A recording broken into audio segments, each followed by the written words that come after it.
The coffee shop felt too bright, too loud, too full of people who seemed to know exactly where they belonged. Sarah pressed her trembling hands against the ceramic mug, willing the warmth to steady her nerves.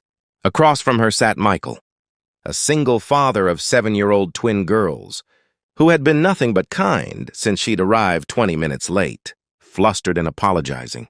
But now came the part she dreaded most. The part where she had to tell him the truth about why someone like her had resorted to blind dates, arranged by well-meaning friends who didn't know the whole story. "Do you think I still deserve happiness?"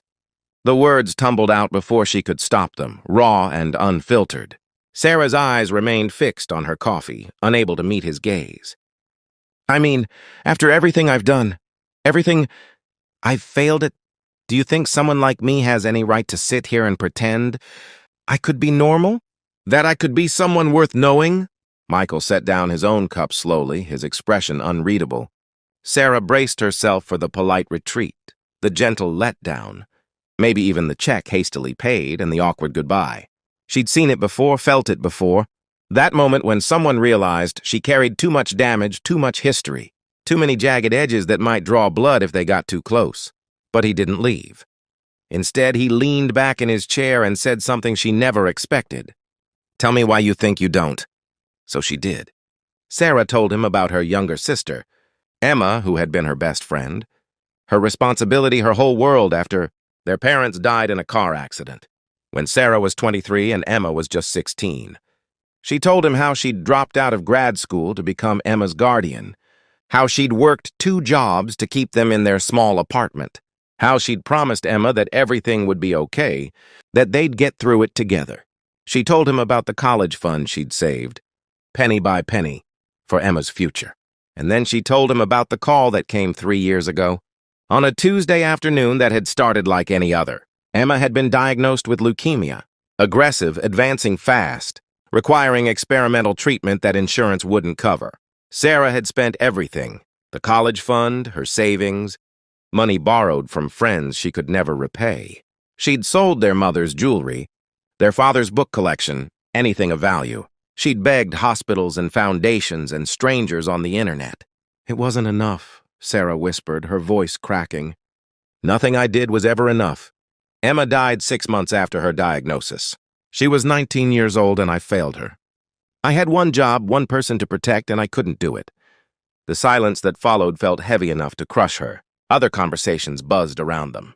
The espresso machine hissed. Someone laughed at a nearby table. But in their small corner booth, time seemed suspended. "And now?" Sarah continued, her words bitter with self-recrimination.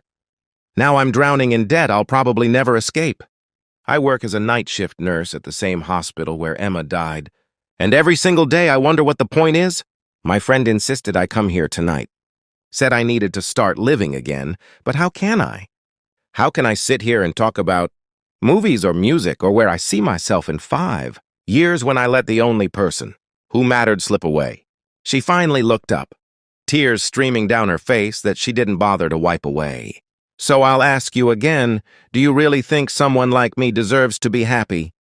Michael was quiet for a long moment, his dark eyes thoughtful. When he spoke, his voice was gentle but firm. "Can I tell you about the worst day of my life?" Sarah blinked, surprised. She nodded slowly. 4 years ago, my wife Rachel was driving our daughters to their dance recital.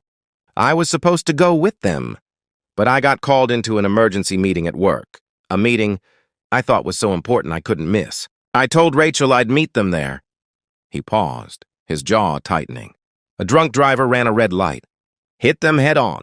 Rachel died instantly. Maya and Sophie spent weeks in the hospital. Sophie still walks with a slight limp. Sarah's hand flew to her mouth. "Michael, I'm so sorry." "I blamed myself," he continued, his voice steady despite the pain in his eyes. "If I'd been there, maybe I'd have been driving. Maybe I'd have taken a different route. Maybe I'd have seen the drunk driver coming and swerved. I tortured myself with maybes and what-ifs until I couldn't function. I barely held it together for the girls. Some days I didn't hold it together at all." He leaned forward, his gaze holding hers. "Sarah, you're asking the wrong question. The question isn't whether you deserve happiness. Happiness isn't something we earn or don't earn based on whether we could prevent the unpreventable.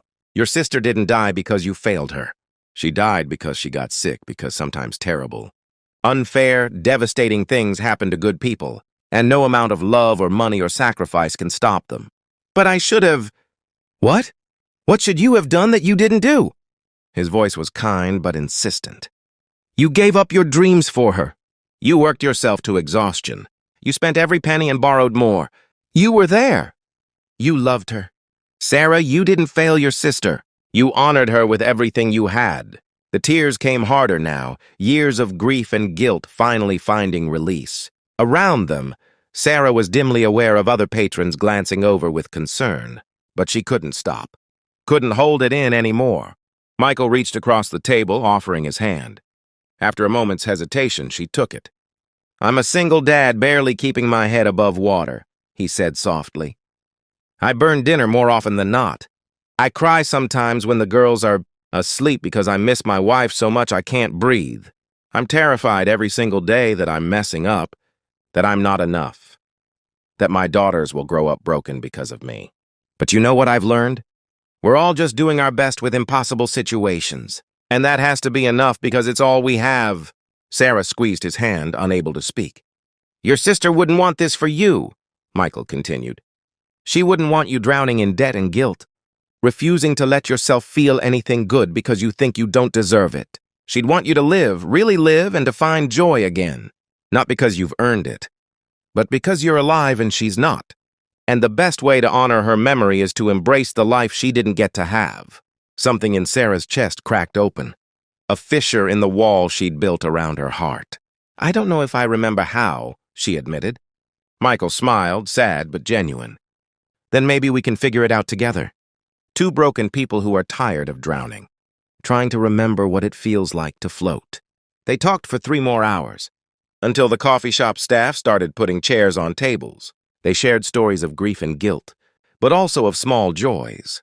Sophie's terrible knock-knock jokes, Emma's love of terrible puns, the way certain songs could still make them smile through tears. They made plans to meet again, tentatively, with no pressure and no expectations beyond two people choosing to be a little less alone.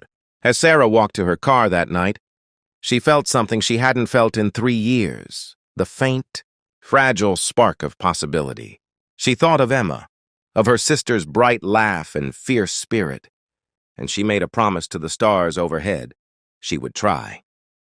She would try to forgive herself, to live again, to believe that maybe, just maybe, she still deserved happiness after all, because Emma would have wanted her to, and perhaps that was reason enough to begin.